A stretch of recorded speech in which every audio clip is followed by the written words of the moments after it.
बिस्मिल्लाहिर्रहमानिर्रहीम। हकीकी नुक्ता के नाज़रीन और सामीन, आज जो नुक्ता आपकी नज़र में आपके सामने पेश किया जा रहा है उसका उन्वान है जिस्म और रूह का ताल्लुक़। और जिस्म जो है वो मिट्टी से बना है, तो इसलिए मैं जिस्म को मिट्टी कहकर पुकार लूँ तो उसमें हर्ज कोई नहीं। और यहाँ पे बताया गया है कि मिट्टी मिट्टी से नफ़रत कर रही है और कहीं मिट्टी मिट्टी के पीछे दीवानों की तरह भाग रही है। मिट्टी को मिट्टी से किसी और जहान में सोचने की फुर्सत ही नहीं है।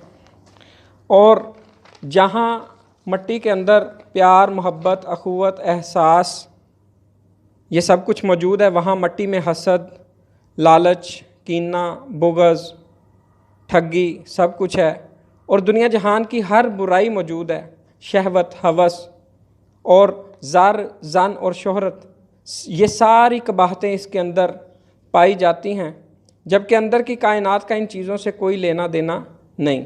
इस मिट्टी को बहुत से कामों में खुद मुख्तारी अता की गई है। मोअज़्ज़िज़ सामीन, जिस्म का ताल्लुक़ मिट्टी से है और रूह अल्लाह का अमर है।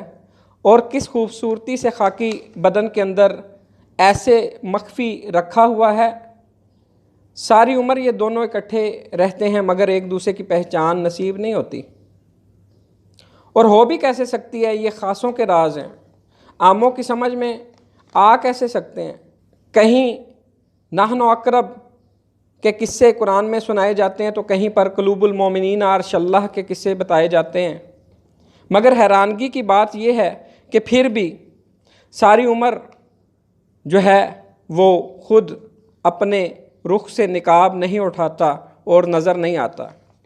और नज़र आ भी कैसे सकता है और आए भी कैसे, वो ज़मीनों आसमान का नूर है, इसे इंसानी आम अकल कैसे शनाख्त कर सकती है।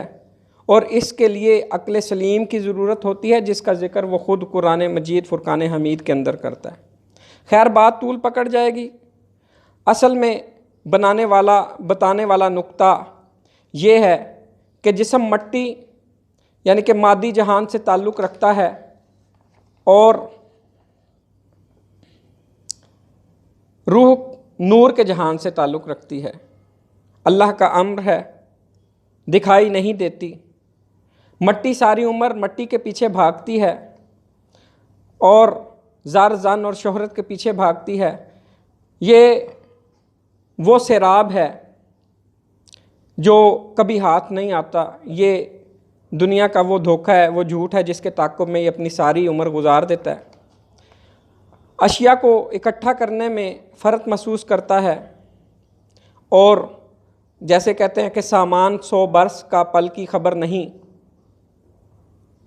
ये दूसरे जहान के अज़ली रिश्तों से बेखबर है कि ये यहाँ पर जो है वो आर्जी आया है, ये आर्जी मुकाम है, इसने कहीं और जाना है।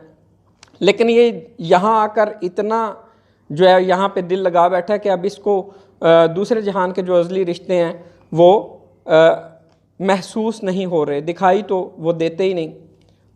फिर बहुत कम हैं जो इसकी पहचान की तरफ तवज्जो देते हैं या अपने अमाल और मामलात को सुधारने की तरफ तवज्जो देते हैं। और फिर एक दिन ये रूह जिस्म का साथ छोड़ जाती है और कानों कान खबर नहीं होती। इस पर लाख पहरे लगा दिए जाएं तो कहते हैं कि ये वो दिया है जो बग़ैर हवा के बुझ जाता है। और कहते हैं कि चोरी चोरी निकल गया ते जग विच पै गया शोर, मेरी बुक्कल दे विच चोर। और फिर ऐलान हो जाते हैं, हज़रात एक ज़रूरी ऐलान समात फ़रमाएँ, फ़लाँ शख्स बाक़ज़ाए इलाही वफ़ात पा गया है, उसका नमाज जनाजा इतने बजे होगा। तो असल बात ये थी कि अगर जीते जी इस अंदर वाली रूह को भेजने वाले की पहचान करने की कोशिश की होती तो वो इतनी बेखबरी जो है में ना मारा जाता। और मिट्टी फिर मिट्टी ठहरी, सारा जहान घूम फिर कर और फिर वहाँ पर हकीकी आँख खुलेगी तो फिर ये देखेगा कि ज़िंदगी कितना बड़ा सैराब थी।